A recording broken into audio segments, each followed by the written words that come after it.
স্বরাষ্ট্রমন্ত্রী সালাউদ্দিন আহমেদ বলেছেন, ইন্টারপোলের মাধ্যমে উদ্যোগ নেওয়া হয়েছে বলেই সাবেক আইজিপি বেনজির আহমেদকে দুবাইয়ে গ্রেফতার করা হয়েছে। তাকে দেশে ফিরিয়ে আনতে মামলার নথিপত্র সহ প্রত্যাবর্তন আবেদন সংযুক্ত আরব আমিরাতে পাঠানো হয়েছে। দুবাই তাকে ফেরত পাঠাবে বলেও আশা প্রকাশ করেন তিনি। দুপুরে সচিবালয় আইনশৃঙ্খলা রক্ষায় অবদানের জন্য পুলিশ সদস্যদের পুরস্কার শেষে কথা জানান স্বরাষ্ট্রমন্ত্রী। আরও বিস্তারিত জানাচ্ছেন আতিকুর রহমান তিতাস। রাজধানীর মোহাম্মদপুরকে অপরাধমুক্ত করতে কঠোর অবস্থানের ঘোষণা দিয়েছে স্বরাষ্ট্র মন্ত্রণালয়। দীর্ঘদিন ধরে অপরাধীদের অভয়ারণ্য হিসেবে পরিচিত এই এলাকাকে নিয়ন্ত্রণে এনে অপরাধীদের নির্মূল করার হুঁশিয়ারি দিয়েছেন স্বরাষ্ট্রমন্ত্রী সালাউদ্দিন আহমদ। শনিবার সচিবালয়ে আইনশৃঙ্খলা রক্ষায় বিশেষ অবদান রাখা পুলিশ সদস্যদের পুরস্কার প্রদান অনুষ্ঠান শেষে স্বরাষ্ট্রমন্ত্রী বলেন, আগের যে কোনো সময়ের তুলনায় সরকার দ্রুতগতিতে আইনশৃঙ্খলা পরিস্থিতির উন্নয়নে কাজ করছে। যে আমাদের পুলিশ বাহিনী হয়তো নিষ্ক্রিয় হয়ে গিয়েছে, কিন্তু আমি দেখছি 5ই আগস্টের পরবর্তী সময়ে আমাদের পুলিশ বাহিনী তার যে মোরাল বেস, মোরাল কারেজ সেটা ফিরে পেয়েছে খুব শীঘ্রই, মানে খুব তড়িৎ গতিতে। নির্বাচিত সরকার আসার পরে তারা এত বেশি সক্রিয় হয়েছে, দায়িত্ব পালন করছে এবং নিজের জীবনের ঝুঁকি নিয়ে তারা দায়িত্ব পালন করছে, সেটা লক্ষণীয়।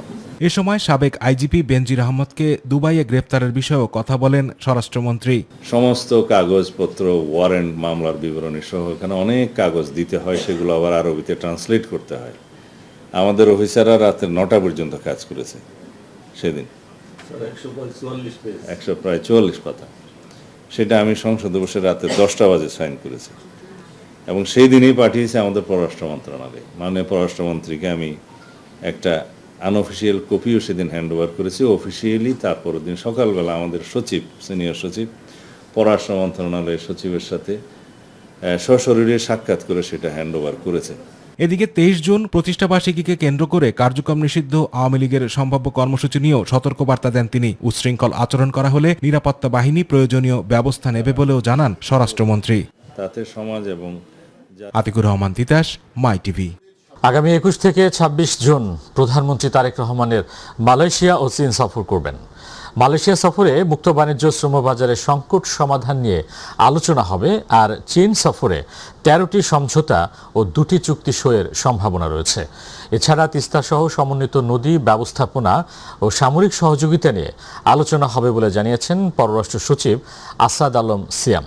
সকালে এক সংবাদ সম্মেলনে তিনি এসব কথা জানান। সাদিয়া হক মুয়ের রিপোর্ট।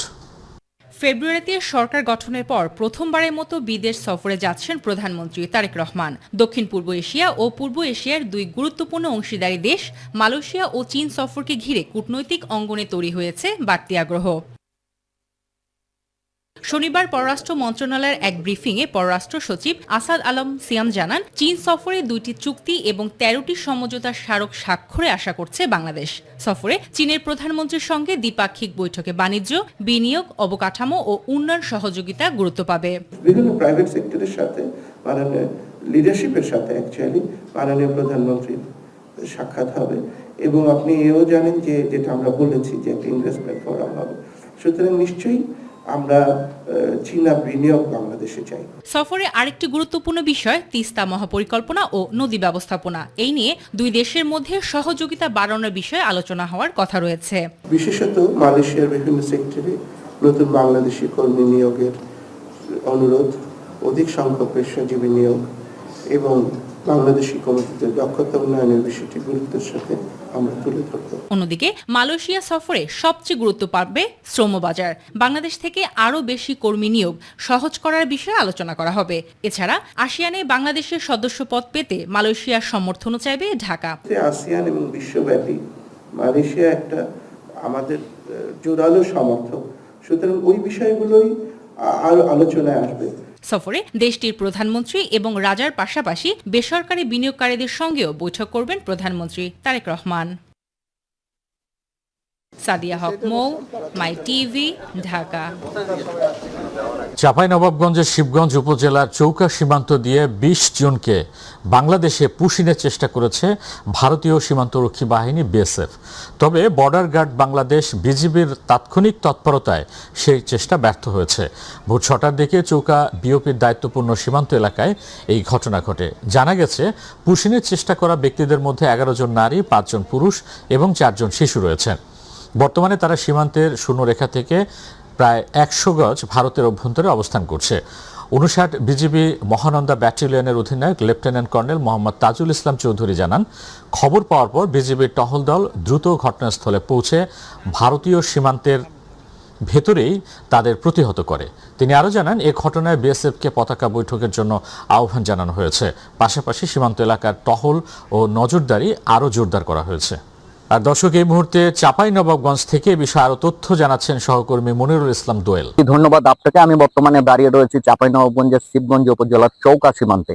এই সীমান্ত দিয়ে আজ শনিবার ভোর আনুমানিক ৬টার দিকে আবারও কিন্তু ২০ জনকে পুশিনের চেষ্টা করেছে ভারতীয় সীমান্তরক্ষী বাহিনী বিএসএফ। তবে বিজিবির তাৎক্ষণিক তৎপরতায় কিন্তু সেই চেষ্টা ব্যর্থ হয়েছে। এই ২০ জনের মধ্যে ১১ জন নারী, ৫ জন পুরুষ ও ৪ জন শিশু রয়েছে। স্থানীয়দের মাধ্যমে খবর পেয়ে কিন্তু যখন পুশিনের চেষ্টা করা হচ্ছিল, তখন স্থানীয়দের মাধ্যমে খবর পেয়ে বিজিবির টহল দল কিন্তু কঠোর অবস্থান নিয়ে এই ব্যক্তিদের বাংলাদেশের ভূখণ্ডে প্রবেশে কিন্তু বাধা দেয় এবং বর্তমানে তারা সীমান্তের শূন্যরেখা থেকে প্রায় ১০০ গজ ভারতের অভ্যন্তরে কিন্তু অবস্থান করছে বলে বিজিবির পক্ষ থেকে আমাদের জানানো হয়েছে। আরেকটি বিষয় আপনাকে জানিয়ে রাখি যে ৫৯ বিজিবির মহানন্দা ব্যাটালিয়নের অধিনায়ক লেফটেন্যান্ট কর্নেল মোহাম্মদ তাজুল ইসলাম চৌধুরী আমাদেরকে জানিয়েছেন যে এই ঘটনায় বিএসএফ কে কিন্তু পতাকা বৈঠকের জন্য আহ্বান জানানো হয়েছে এবং একই সঙ্গে সীমান্ত এলাকায় নজরদারি ও টহল কিন্তু জোরদার করা হয়েছে।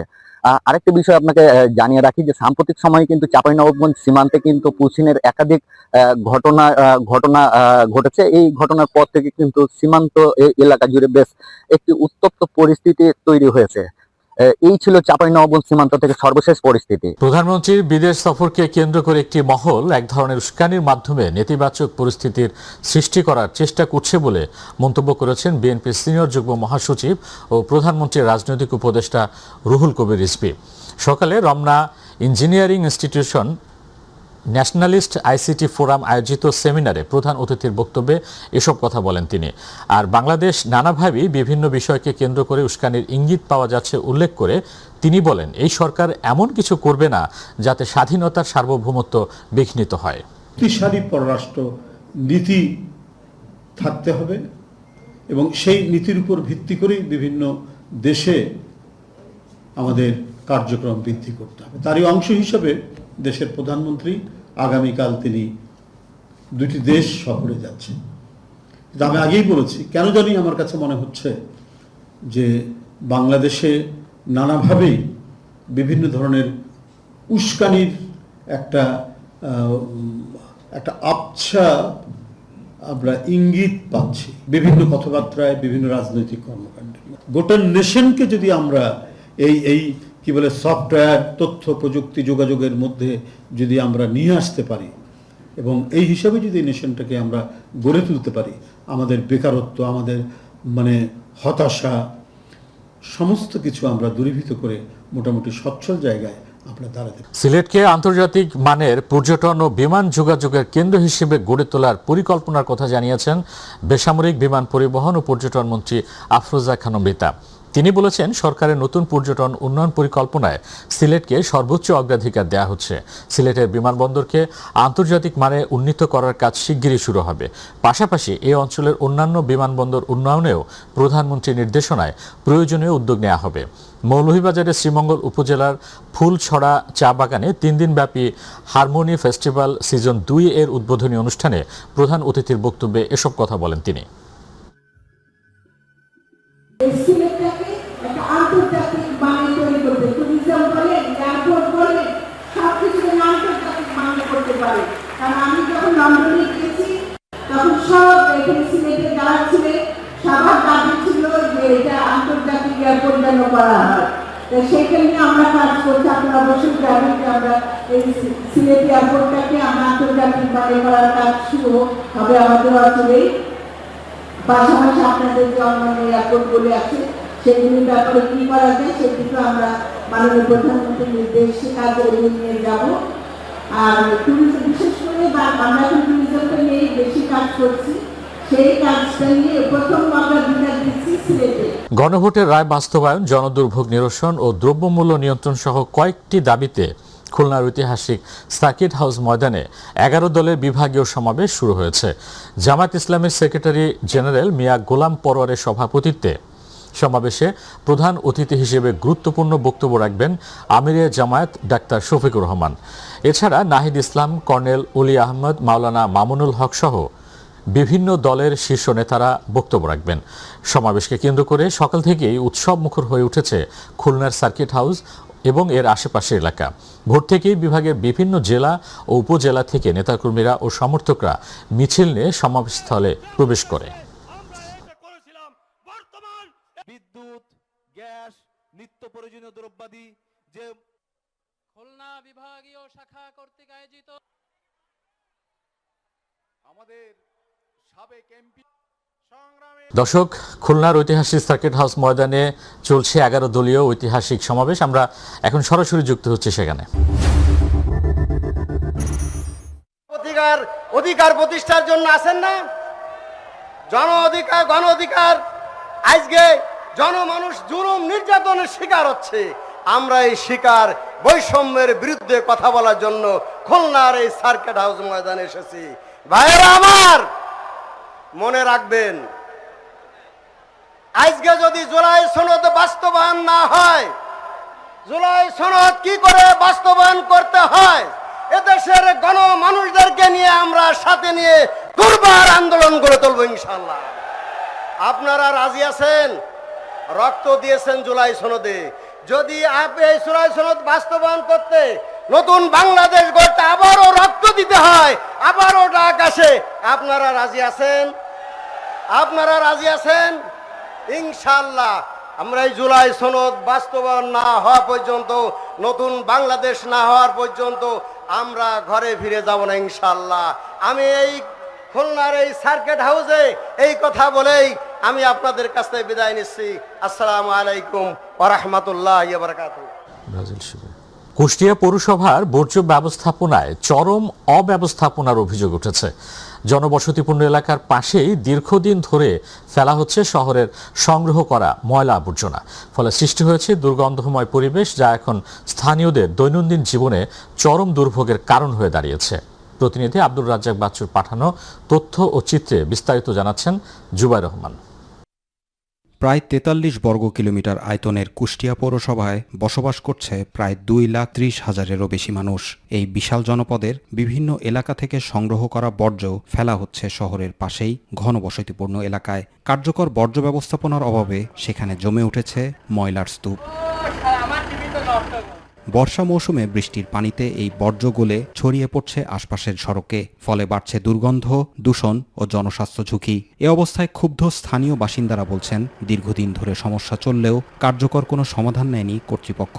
11টা ওয়ার্ডের মাল এখানে পড়ার পর এখানে 1টা পর্যন্ত নির্ধারিত টাইম, এই 1টার ভিতরে যে মালটা এখানে পড়ছে এই মালটা আমরা এখান থেকে তুলে আবার নিয়ে যাই আমরা ভাগাড়ে ফেলে দিয়ে আসি। দুর্গন্ধে আমাদের বসবাস কষ্টকর, মসজিদে নামাজ পড়া এখানেও কষ্টকর, যাতায়াতে কষ্টকর, থাকা যায় না, নাকে রুমাল বেঁধেও থাকার অবস্থা আমাদের নেই। নাগরিক সেবার এমন বেহাল চিত্রে ক্ষুব্ধ স্থানীয়রা। জনস্বাস্থ্য আজ হুমকির মুখে, আর শহরের পরিষ্কার পরিচ্ছন্নতা ও সৌন্দর্য যেন হারিয়ে গেছে এই বর্জ্যের স্তূপে। ভ্যানে করে এখানে নিয়ে আসি, এখানে দুর্গন্ধ ছড়াচ্ছে। আগে অবশ্য দুর্গন্ধ ছড়াতো না, এখানে ছিল না, এখন এখানকার মানুষ এই সবসময় থুতু ফেলানি লাগছে। পৌরসভার ভিতরে না রেখে একটা নির্দিষ্ট জায়গাতে যদি রাখা হয়, সেটা শহরের অবশ্যই বাইরে। এদিকে পৌর কর্তৃপক্ষ বলছে, খুব দ্রুতই ডাম্পিং সমস্যা সমাধানে উদ্যোগ নেওয়া হবে এবং বিকল্প বর্জ্য ব্যবস্থাপনার ব্যবস্থা করা হচ্ছে।